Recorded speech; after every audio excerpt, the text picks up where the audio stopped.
Hello, everyone, and welcome to Geonetrics October webinar. While we wait for some people who are still signing in, I'll go over our usual introduction items. Today's webinar is brought to you by Geonetric. We're a marketing agency and technology partner that helps healthcare organizations around the country generate marketing results. We offer a suite of services, including website design and development, marketing campaigns, SEO, content development, and more. You can learn more by visiting our website, geonetric.com.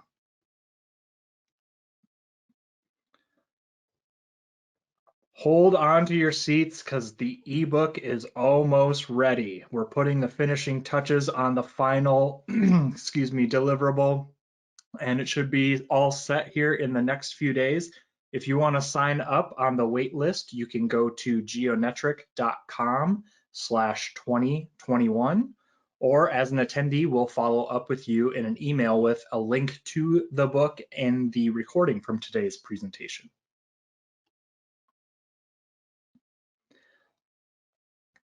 Coming up next month, we're going to be hosting a webinar on intranet with a couple guest presenters from Avera Health. And you can attend this webinar and learn why intranet performance is more important than ever. You'll see how Avera Health reinvented digital employee communications for all their employees spread across 35 hospitals, almost 20,000 employees spread across 35 hospitals. Avera Health marketing team members Jamie Zur and Stacy Newick will share how they use stakeholder input to guide content strategy and design, ensuring the new intranet delivered access to critical information and engaging content. And you can go to geonetric.com/webinars to register for that now. Today's broadcast will run approximately 1 hour. If you're listening on a speakerphone, we do recommend you mute your line to prevent audio quality issues. We'll answer questions at the end of the presentation, so please enter those in the questions box in the GoToWebinar platform. We depend on your feedback to make our webinars the best they can be, so please take a moment to complete the survey that pops up at the end of the webinar. And finally, as I mentioned, a recording of this presentation will be emailed out to all attendees, and then you can also find it on geonetric.com in our ideas section. So today's presenter, a individual who needs no introduction, but I will give him a short one anyway, Ben Dillon, Chief Strategy Officer at Geonetric. And he is going to take us through the results of the 2021 Healthcare Digital Marketing Trends Survey. So take it away, Ben. Thank you, Cole. And thanks to everyone for joining us today. We are going to be talking about our State of Digital Marketing and Healthcare Survey here for 2021. Every year, I think this is probably my favorite webinar to deliver. We spend a lot of time and effort sort of putting the survey together and getting it out there, gathering the data, doing all the analysis. And we always learn some great stuff out of that, stuff that I think is really actionable for folks like you out there in our market space. And I just love getting in and sharing this stuff, sharing the things we've learned. Couple of quick thank yous before we dig into things. Really too, I should have also put eHealthcare Strategy and Trends. We partnered with them on the survey again this year. Wonderful partner, and we value the things that we do together with them.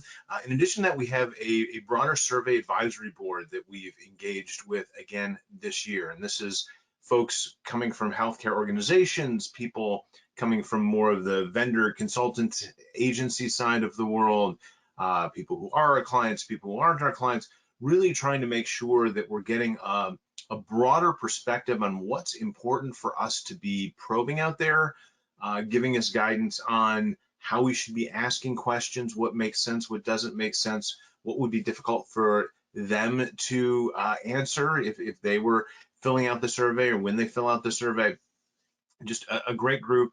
We really appreciate the time and effort you guys put in. Your fingerprints really are all over the survey, and I think it's much better for the work that you guys have contributed. So thank you so much for being part of this process.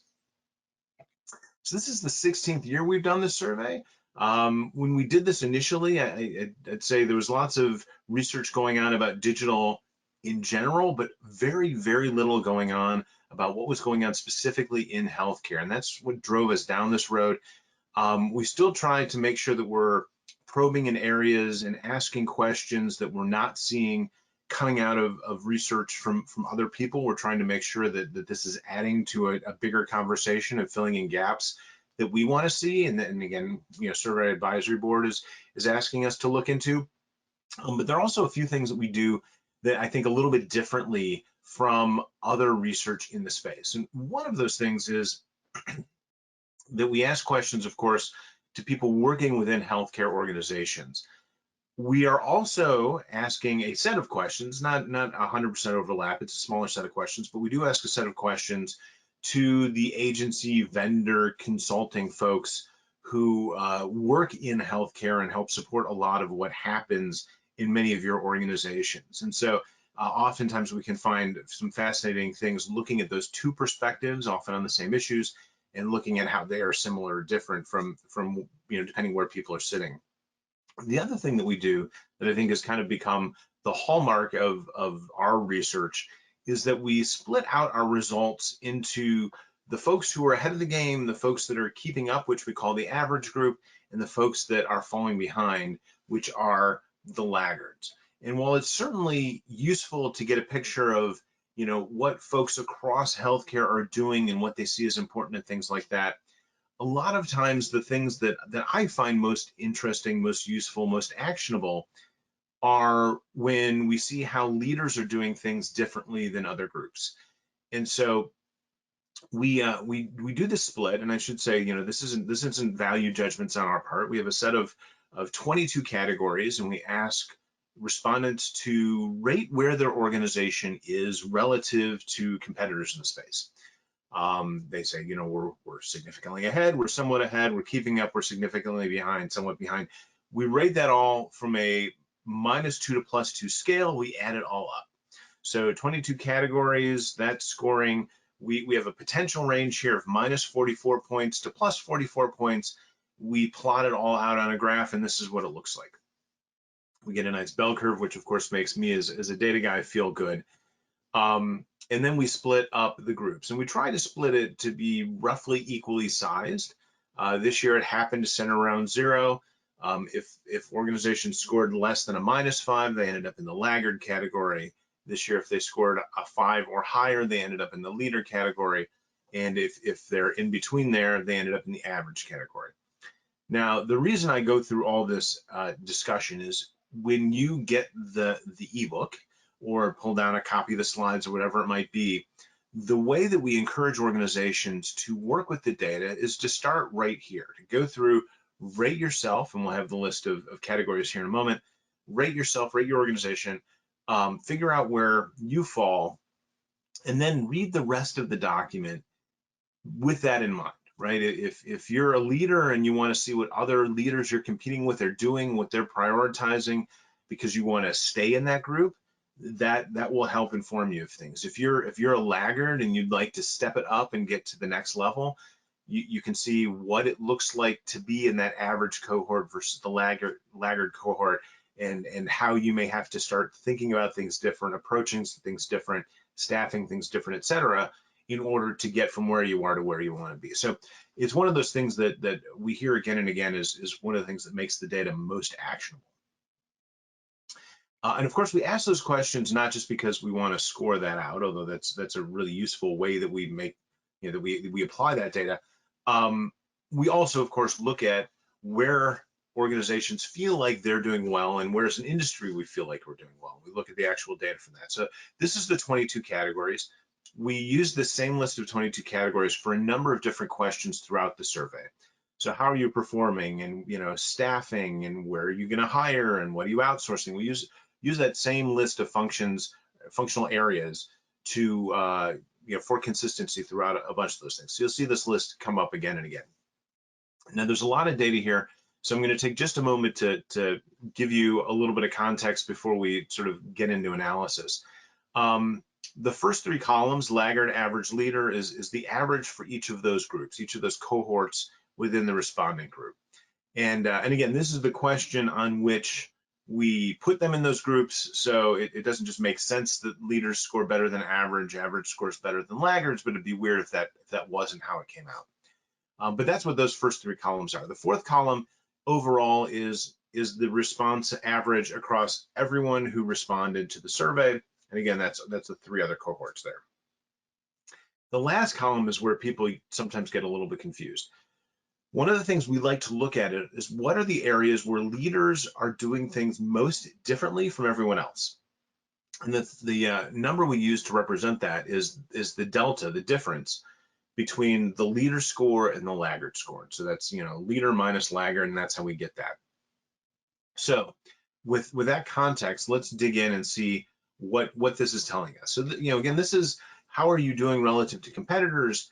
And as in past years, healthcare systems across the board felt really good about their performance in things like social media. Social media has been sort of the winner, the top vote getter for a couple of years now in terms of where respondents felt like they were doing best. Also, we feel like we're doing pretty well in areas like web hosting, web design, and local search and business listing management. And that's actually a new addition to kind of this top tier. That's an area where even just a couple of years ago, we saw organizations really struggling.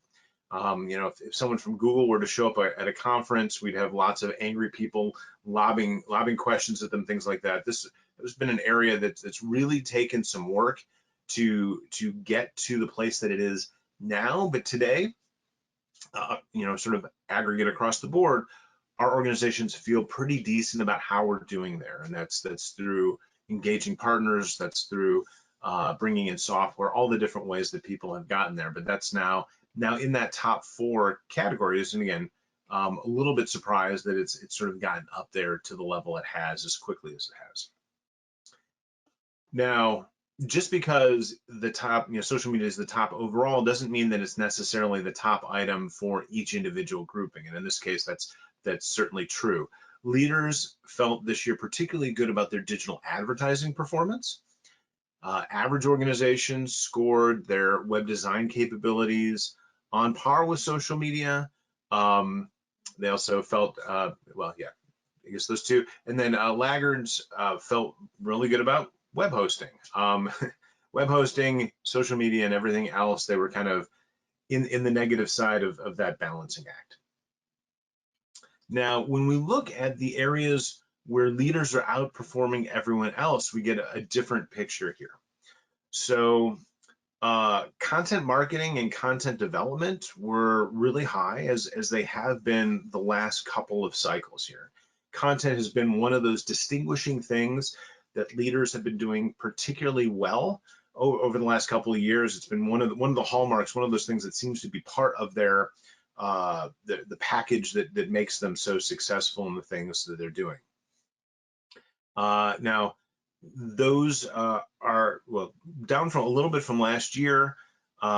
Leaders really shine this year around digital strategy, digital advertising, analytics. So digital strategy is a theme that we'll hear kind of throughout here. So it's a new entrant at kind of that top end of the range from a functional perspective for leaders. And again, it's really middle of the road for them in a lot of ways, but they're doing exceedingly well compared to everyone else here in the digital strategy realm. And again, just digital strategy is a theme throughout this one that popped up this year, not something that we've heard and seen a lot in past years here.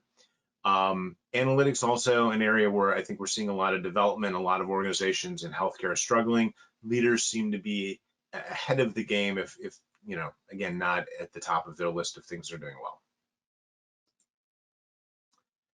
Now, we also asked organizations where they felt that healthcare was furthest behind other industries. We asked that question both of providers and of vendors, and it's that same functional list. Providers felt most behind in personalization, user experience, and CRM. Vendors had some similarities, some difference there. The top item for vendors was digital strategy, which is quite a bit further down the list from the provider perspective. they also felt like user experience and personalizations were areas where healthcare is pretty far behind. Now, we're using the arrows here to try and map together the two lists. It was sort of hard to visualize where the two sides felt differently about just kind of the positioning of some of these items. Providers feel like we're further behind in CRM, mobile app development, marketing automation, web design, digital advertising. Vendors, on the other hand, see digital strategies as a bigger deficiency, as we mentioned already. They also see user research, content marketing, video production, social media, and web hosting as areas where they have more concern about how we're doing relative to other industries out there.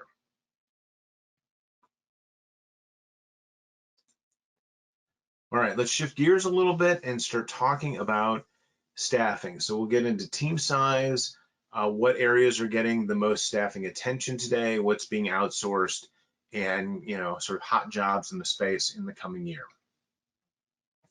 So team sizes are pretty similar to what we saw last year. We weren't sure kind of how this was going to play out. Certainly there were some furloughs and things like that. It seems like there's a lot of churn with staff in the space, and that's true not just in healthcare but in many other industries. We were wondering if that was going to impact the numbers. It doesn't really seem to have moved them by very much. So the overall team size was about 13.8 FTEs. Leaders are at 21.5, average at 11.2, laggards at 8.3. Now we use that same set of functional areas to get to those numbers. So again, we ask respondents to tell us, how many FTEs or portion of FTEs are you dedicating to each of these areas? And this seems to be a better representation than just kind of asking about core web teams, which is how we approached it up till a couple of years ago. So we are seeing more specialization. Last year, general website management was #1. That's fallen down the list a bit, and so it seems like maybe we have less people in kind of those general roles and more people in kind of more specialized roles. This year, content development moved to the top spot, and it's been a top item for leaders. It's been more middle of the pack for other folks, but this year, I think it's grown kind of across all those different groupings and has found its way to the top there. Project management, analytics, also items that have sort of popped to the top. And actually, we've seen a lot more movement in those items. They were much further down the list in years past. Laggards, most staffed area is content marketing, followed by project management. Content marketing is also a big staff focus for average respondents, second only to content development. And again, this year, leaders had more than 2 FTEs dedicated to content development and more than 2 FTEs dedicated to project management. So that's a pretty big jump. And as in many areas, they're particularly outstaffing in those couple of areas. We also look at where health systems are leaning on marketing partners, agencies, vendors, folks like that. The most outsourcing is occurring in areas like web hosting and web development, digital advertising, web design, and business listing management. And again, business listing management is one that's really moved a lot in the last couple of years here in terms of how we feel like we're doing. So that leveraging of partners seems to have paid off pretty well. Leaders are particularly more heavily invested with outside partners for CRM, for mobile app development, and for analytics. And mobile app development is an interesting one this year. We're seeing movement in that space. In a lot of ways, it's still pretty niche. It's not an area where we feel like we're doing great. There's a lot of progress perhaps to be made there. But unlike even last year, but certainly years before that, where we also saw very little activity going on there, this year we're seeing a lot more activity in the mobile app space, even though it feels like as an industry we haven't moved too far in terms of our capabilities there. Now, we've been asking that last question in pretty much the same way for a while. What was difficult to tell was Are organizations doing more outsourcing than in the past, or are they doing less outsourcing? Are they doing more things in-house than in the past? And when we look at the overall column, it's pretty balanced, right? We have about 20% of organizations, 20% of responding organizations anyway, that are doing more work in-house. We have 22% that are doing more work through agency vendor partners. However, when we break it out to our leader, average, laggard groups, the picture changes a bit. For the leaders and the average, there's a definite bias towards doing more work in-house. We're seeing more folks pulling that stuff in-house. Although again, still 2/3 of organizations are maintaining pretty much the balance they've had in the past. The laggard group, we're seeing a lot more movement there. We're seeing almost as many organizations there doing more work in-house, but we're seeing more than twice that number leaning more heavily on partners and agencies and vendors and stuff like that in order to get work done. Fully 45% said they're leaning on those partners more than they have in the past in order to move things forward. We also talk about where organizations want to grow their staffing commitments. And we asked this question a little bit differently than we have in the past. So this year we asked, if you're able to add staff this year, what are your top 3 priority areas for adding staff? And the runaway winner here was digital strategy. And again, this is something that kind of has popped up from kind of the middle of the pack in years past, to be really a theme that's run throughout the survey results this year. Digital strategy was big. Some areas that I think we'd expect: content development, which has been a big one in some years past; digital advertising, where we're seeing huge success, and organizations have been continuing to double down there over the last couple of years. Online reputation management may be a little bit more new, but for all of those, the digital strategy area sort of blows those away in terms of just the amount of interest in growing staff in that space. We also ask agencies a question. We don't ask health systems the same question, but we ask them, for each of these areas, where are your clients over-investing? Where are they investing adequately? And where are they investing maybe insufficiently in these areas? And maybe not a total surprise, on average, there was no area that got above adequate investment. They didn't, nothing got over-investment as the answer there. But take it as a grain of salt, as these are the folks asking you to write checks to help accomplish these things. But personalization, again, another one of those themes that we're seeing throughout the presentation, was the area where vendors felt that health systems were under-investing to the greatest degree. Just behind those, user experience, video production, and digital strategy. So, I think, again, thematically, we're seeing a couple of these things where there's a lot of interest in growing capabilities. We're seeing leaders maybe who have made greater progress in those areas, but this is pretty consistent with what we're seeing elsewhere in the presentation. All right, let's now look at dollars. We're going to look at these a couple of different ways. First, we always look at how overall marketing budgets and digital marketing budgets are expected to change in the coming year. And we ask that question just like we have year after year after year. However, last year was weird, right? I mean, so we had this huge budget cliff. We saw answers to this question that looked like nothing that we'd ever seen before. And so just kind of saying, well, compared to last time we asked, how do things look now? We would expect that, quite a rebound as things have returned to some semblance of normal. But that doesn't really answer the question that we want, which is, all right, the pathway that you were on prior to the pandemic kind of throwing everything sideways, where are you doing relative to that? So we asked that question as well. We asked some questions about shifting from traditional marketing channels to digital marketing channels, and marketing budgets and total dollars. There's a bunch of different data here. Let's go ahead and jump in, and even with everything we're presenting here, I think there's still a couple of things that we didn't feel like we had time for today that are still in the ebook. So there's certainly more data in the ebook than what we're going to talk through across the board here today on our call. So we've got overall marketing budgets, we've got digital marketing budgets. And again, last year was the 15th anniversary of us doing the survey. And the numbers look like nothing that we'd seen over that time period. So it's no surprise we're seeing some significant bounce back in 2021.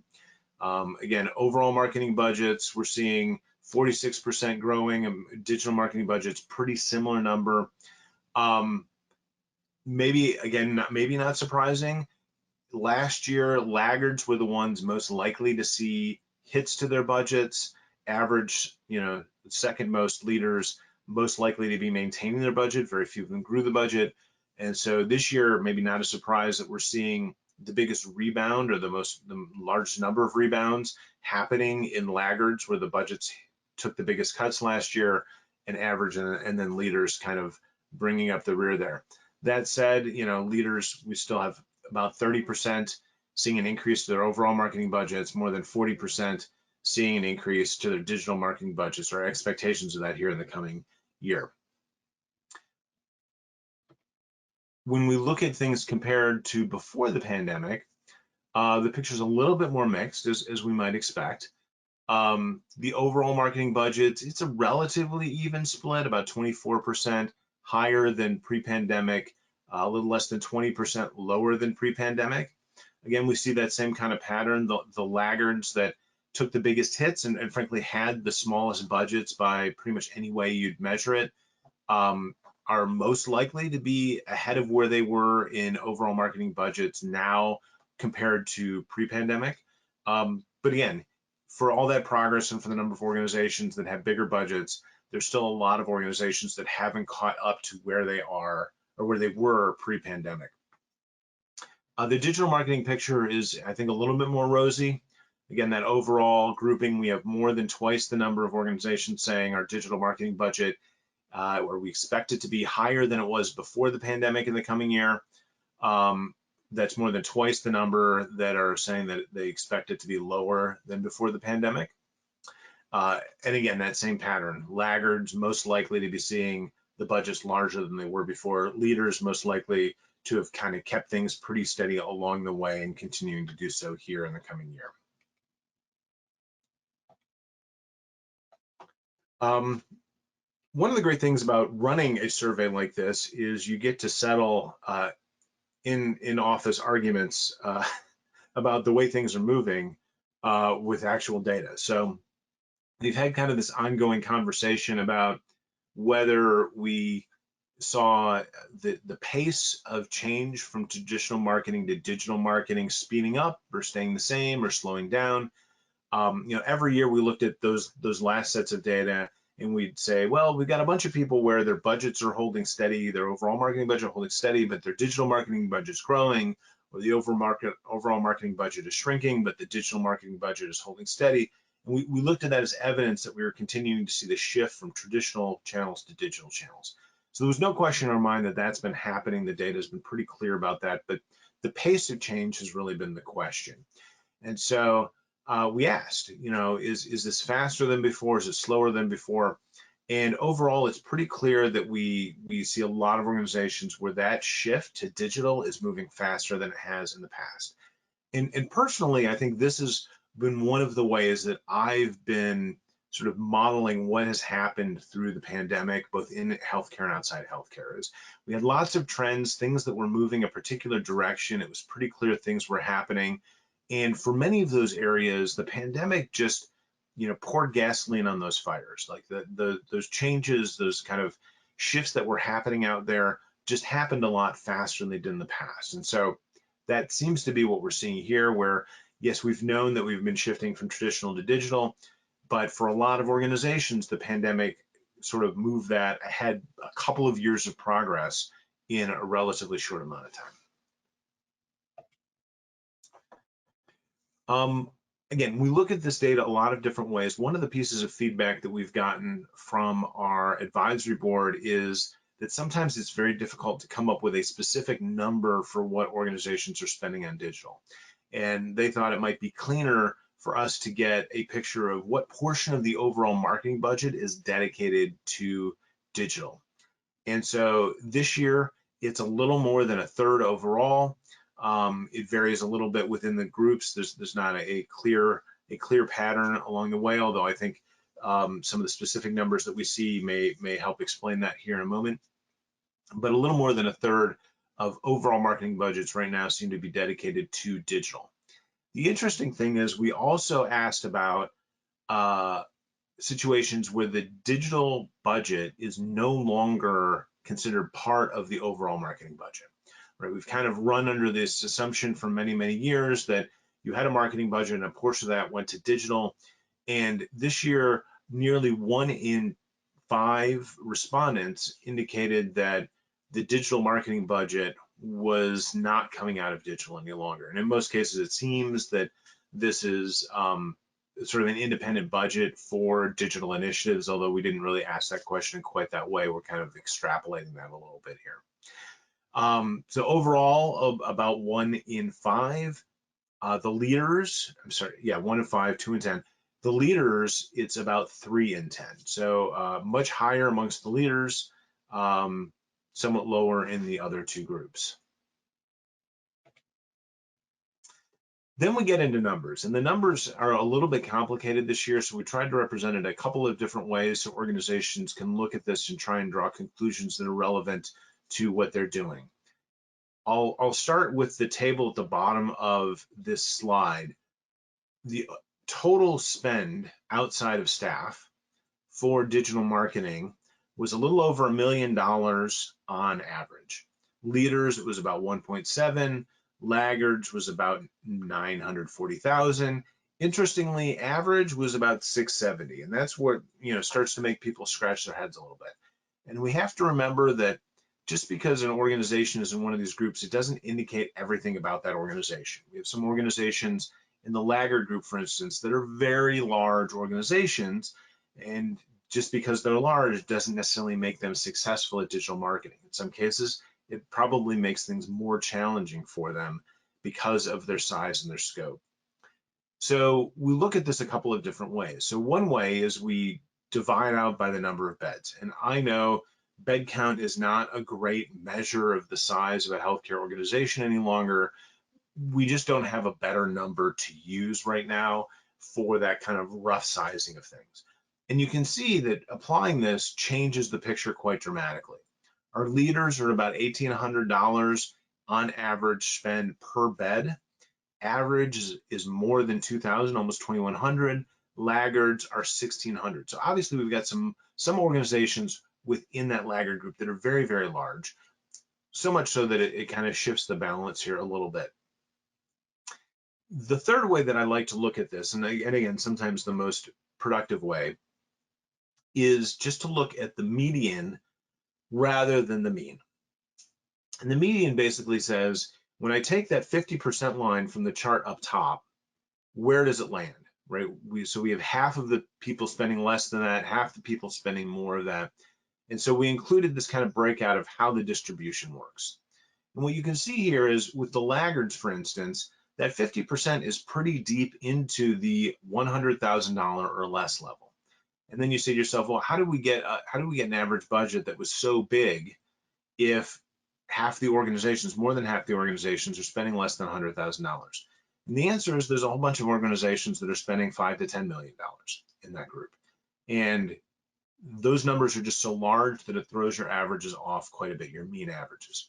So when we look at the median, laggards by and large are spending $100,000 or less. The average group, that median falls solidly within the $100,000 to $500,000 range. The leaders, it falls very solidly within the $500,000 to $1 million range. And again, depending on the size of your organization, a lot of other factors, you can, I'm sure this varies, but this is just a way to see, okay, there is a clear progression here. The size of the organizations is sometimes distorting things when we're looking at things as mean averages.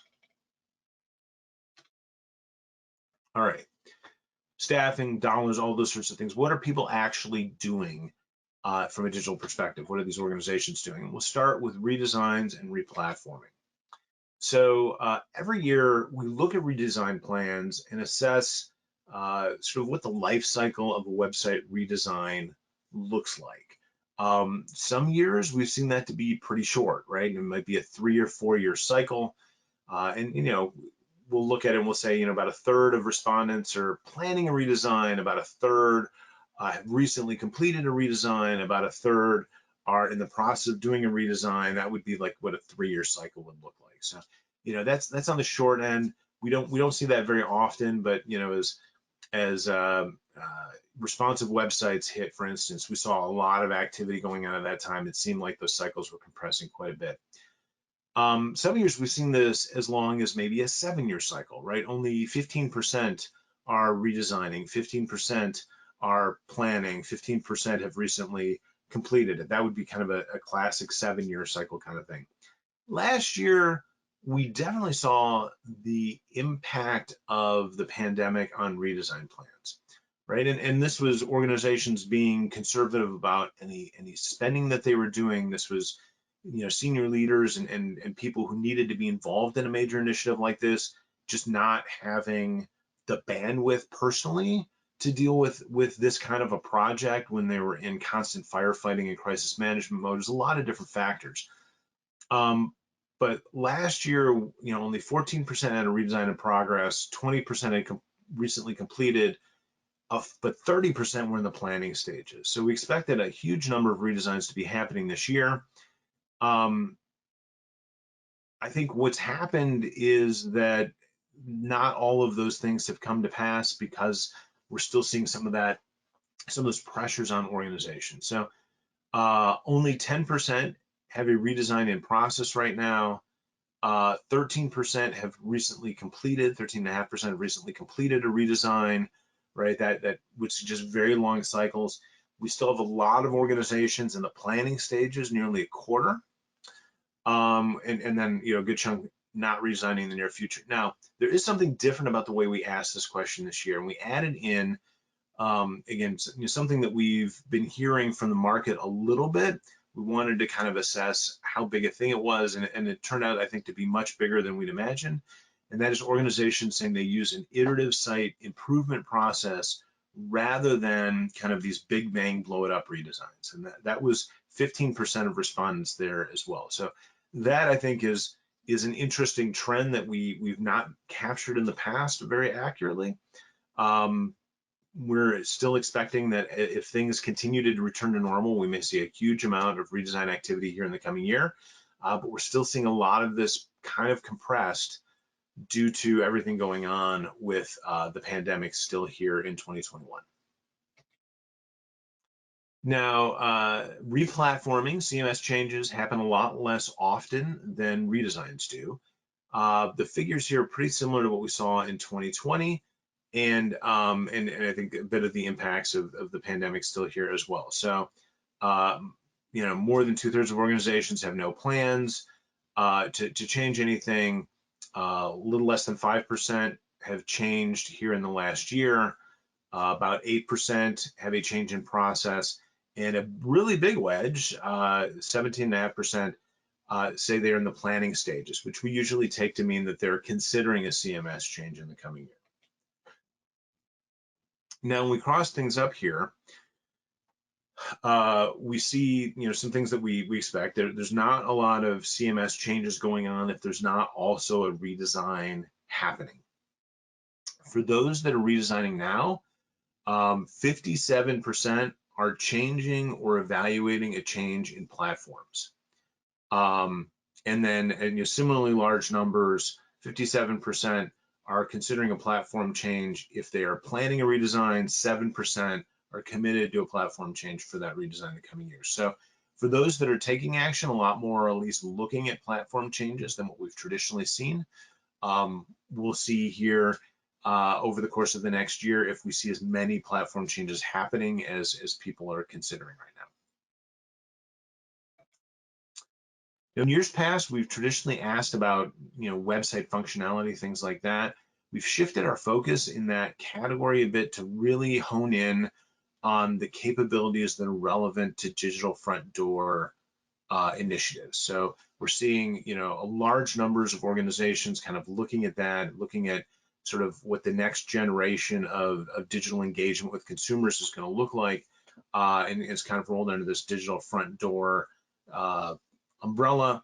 There's a lot of data in this section, so we've kind of pulled a few things out to talk about. Again, there's more in the ebook that we're on the cusp of releasing here in the next week or so. So we'll start our digital front door functionality kind of discussion here around care access topics. And I'll start you on the left there with virtual care. The light red line is the capability score. The darker red is the importance score. So really we take this set of functionality and we ask two questions. How important is this to your future digital initiatives? And what is your current capability in this space? And so we're looking both at you know, where those things are now, as well as the gaps between the importance and our current capabilities. And virtual care was not the only area, but one of just a couple of areas where the current capability score outpaced the importance score that was given there. And I think it's a real testament to what's happened here over the last 2 years. You know, certainly very few organizations had robust programs before, and we'll dig into that more in a minute here. We were able to do so much so quickly within this space. And now as we've seen something of a return to normal and much more focus on bringing patients back in for care, that our capabilities are actually exceeding kind of the stated importance of this at this stage of things. Now, aside from visual care, you know, a lot of these care access items were pretty high importance areas. Appointment scheduling for new and current patients, ER queuing, kind of the put me on the list stuff for ER and urgent care. You know, these are areas that have gotten some attention. Current patient scheduling is quite a bit ahead of some of these other areas. Still a good ways to go in areas like appointment scheduling for new patients, ER queuing, ER and urgent care queuing, and then insurance verification, some of those kinds of things online. Now, for some of these areas, we dug in more detail. And so we wanted to dig in a bit in telehealth, and there's been a ton of research and surveying going on around telehealth. We didn't really want to repeat that, but we did want to look at some things, just kind of looking to see how well organizations were able to adopt this stuff. And honestly, were the organizations that had a bit of a head start here, did that head start help them when everything happened and they needed to adopt this stuff much more quickly? So the chart on the left is really looking at what was going on before the pandemic. And, you know, at that time, 41% of respondents, organizations had some sort of telehealth capabilities, but only 6% said that they were robust. So, you know, very small number of organizations saying they had robust virtual care capabilities before the pandemic. And honestly, 3 and 5 had no capabilities at all. So then we contrast that with the chart on the right. Following the pandemic, only 1% say they have little or no virtual care capabilities today. 96% expanded their virtual care programs, with 56% indicating they had a high degree of provider adoption. And that was one of those big barriers that we'd heard pre-pandemic, that they just couldn't get their providers to do this thing. Obviously, we had a very unique set of incentives going on during the pandemic, but it did get many organizations to be able to do this with high degrees of provider participation. So we matrix these things up a little bit. It looks a little bit odd just because the number of organizations that had virtual care capabilities before the pandemic was so small. So I don't draw a lot of conclusions on that third column there and what's going on there. I really focus more on the first two columns, but the first two columns seem to suggest to us that organizations that had at least some basic virtual care capabilities, some people would take in the time to evaluate platforms, to understand what the logistics around this stuff look like, you know, all the issues that make this stuff hard beyond just, you know, sort of selecting a technology here. did have a pretty significant advantage in executing on this stuff over the course of the pandemic. And so it did seem like that head start did really pay off for them in some pretty significant ways. All right, moving on to another set of digital front door capabilities. This is a sort of conversion, assessment, triage. These are the self-service capabilities, right? One of the hallmarks of digital front door is that people who are engaging with us online are doing so because they want to engage with us online, and they'd really like to be able to do more with us without having to pick up the phone. So again, some of these areas are areas we've been working on for a long time. They're relatively high importance, but also we have some strong capabilities there. So online bill payment, we're doing great.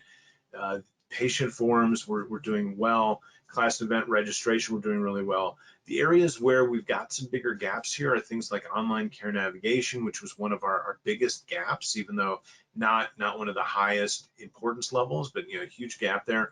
And health assessments as well were a pretty big gap area as well.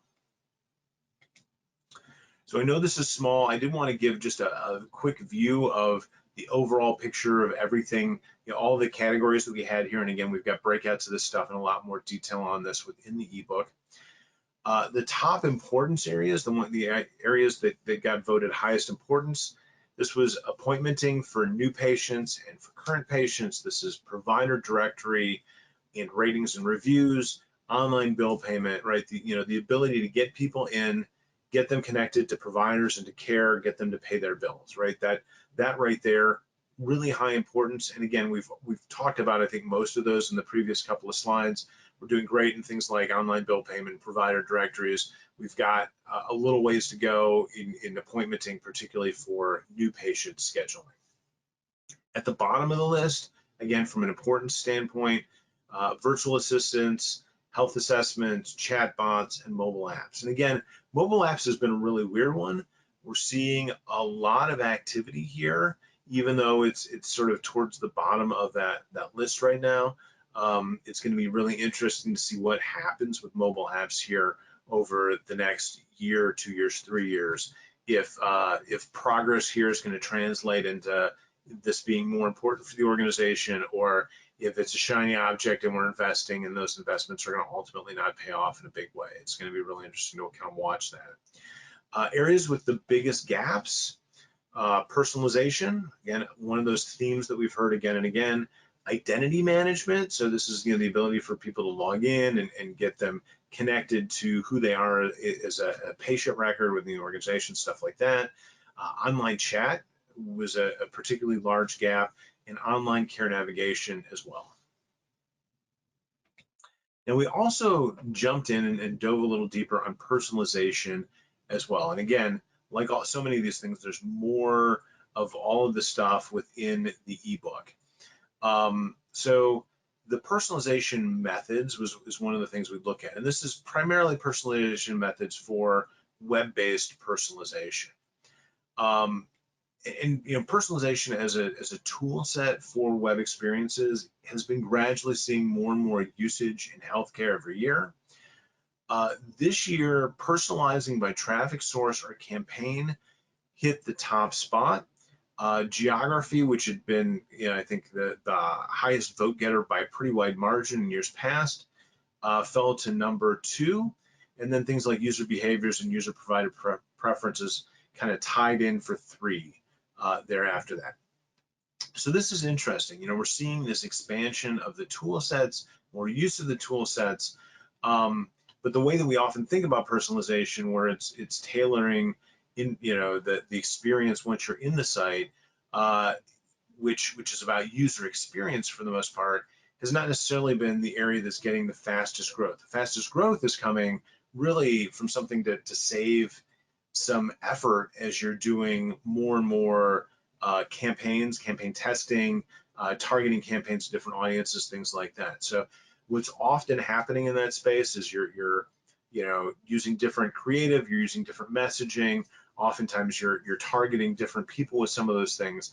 Ideally, we have always said that when someone clicks on an ad, we want them to come into the site and see the same creative and the same messaging on the landing page that they saw on the thing they clicked, right? You want that continuity to continue, and for it to be clear that this is the place that they should have ended up when they clicked that thing.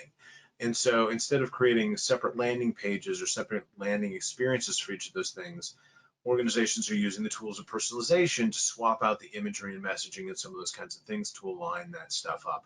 So that's seeing a huge use, and it's a huge time saver, but it doesn't indicate that the kind of personalization that we tend to think of when we talk about personalization is necessarily growing as quickly as sort of use of the tools is from a time-saving perspective.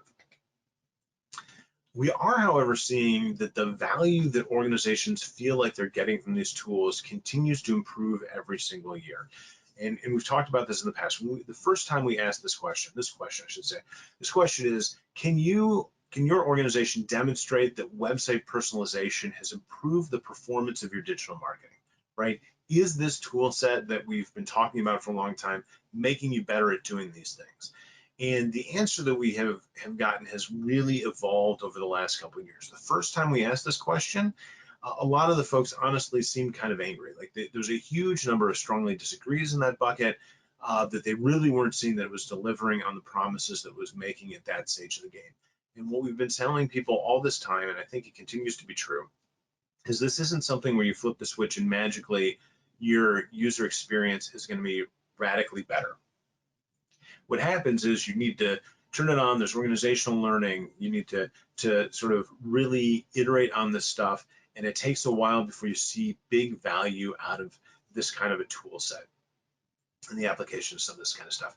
So what we're seeing today is we don't have a huge number of strongly agrees, but we didn't have any strongly disagrees this year, right? And about 45% of organizations responding, and these are organizations that are using personalization, did say, hey, I agree that this is making us better. Another 36% were neutral on it. But we didn't have a lot of people that were sort of giving that almost angry response of it. It feels like it really feels like this is not delivering on the value we were promised at this stage. So that's some real progress at this stage. We also asked what the barriers to personalization were. And there are a number of challenges. The most cited barrier this year was it needs to be easier, right? We see the demos of a lot of these tools and it seems very simple.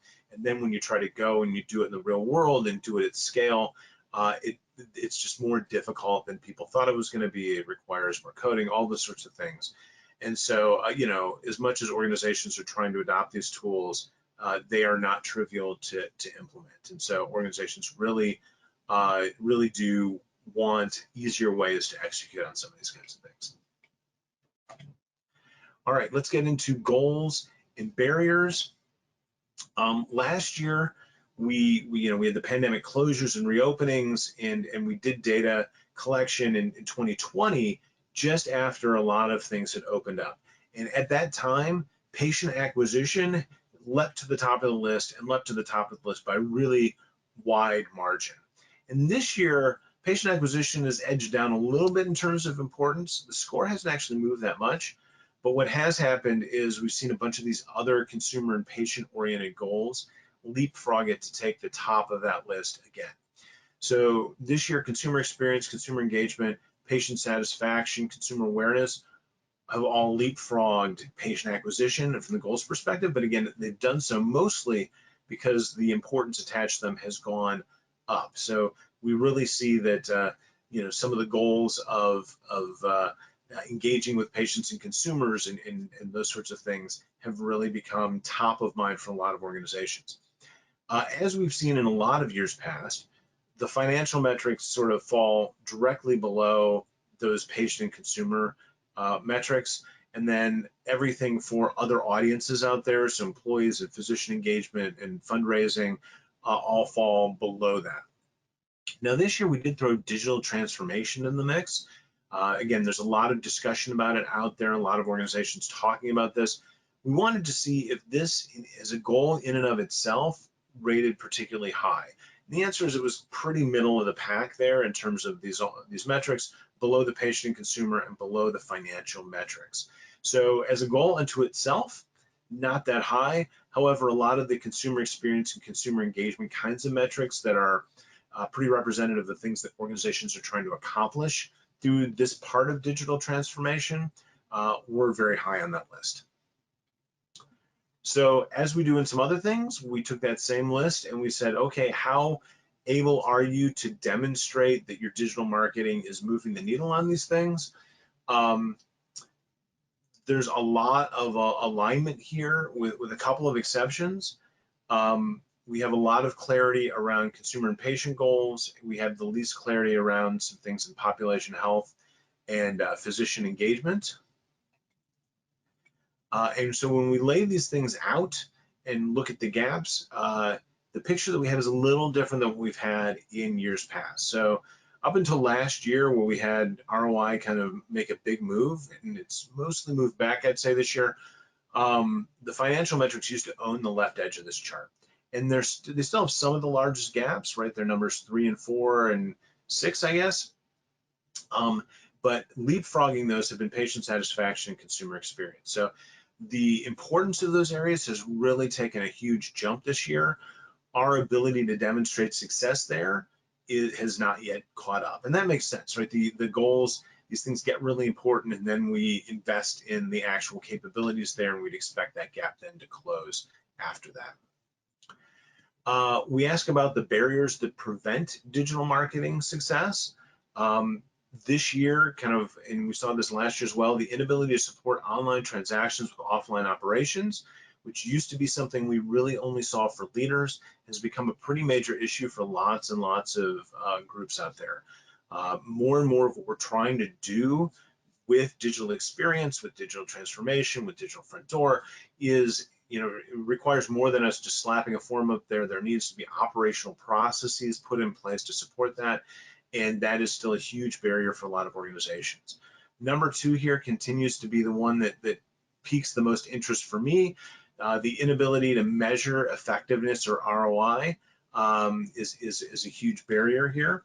And so we dig into barriers to tracking ROI. Now, this is a smaller group, and not everyone who answered that other question weighed in here. So this is small n. I don't want to draw too many conclusions here.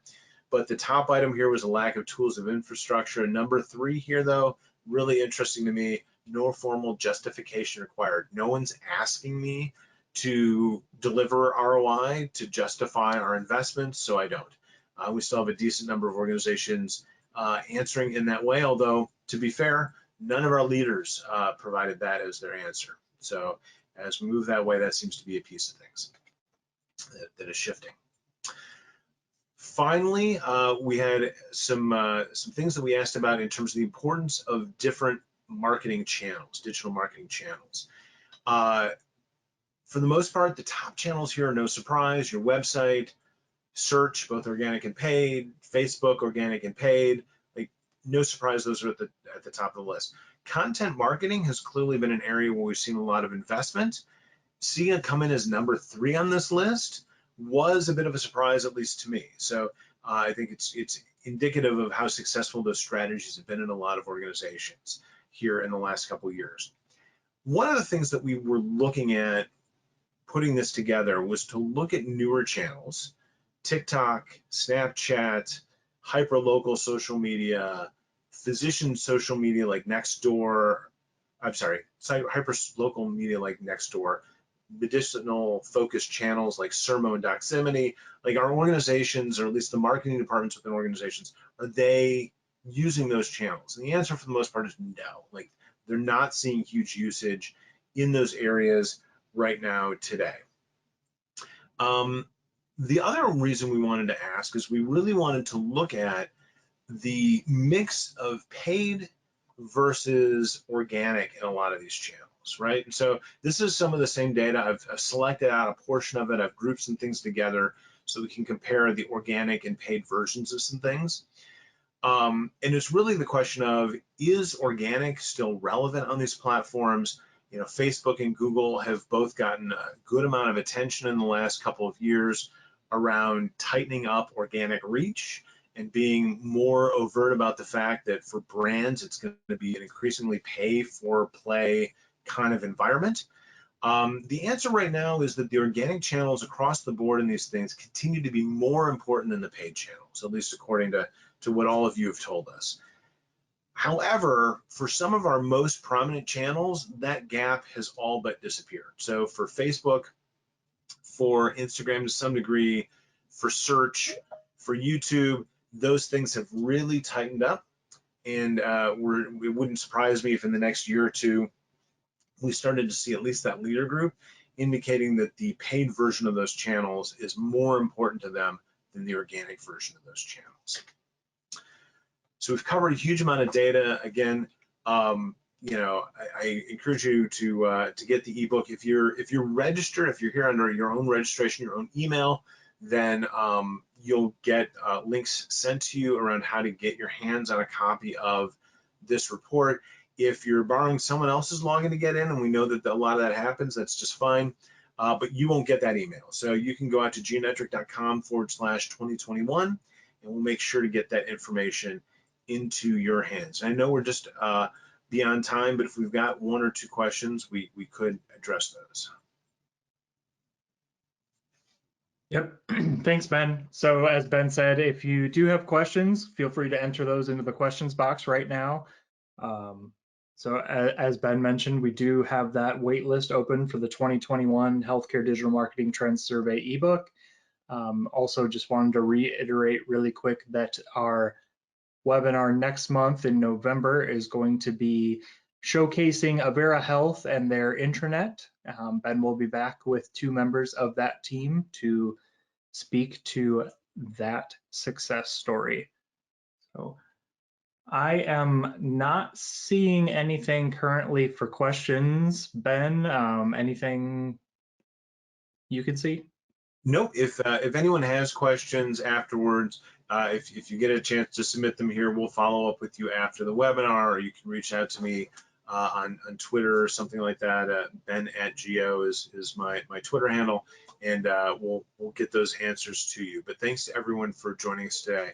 As always, it's a great pleasure to share what we learned in our survey with all of you. Agreed. Thanks again, everyone. Have a good rest of your day.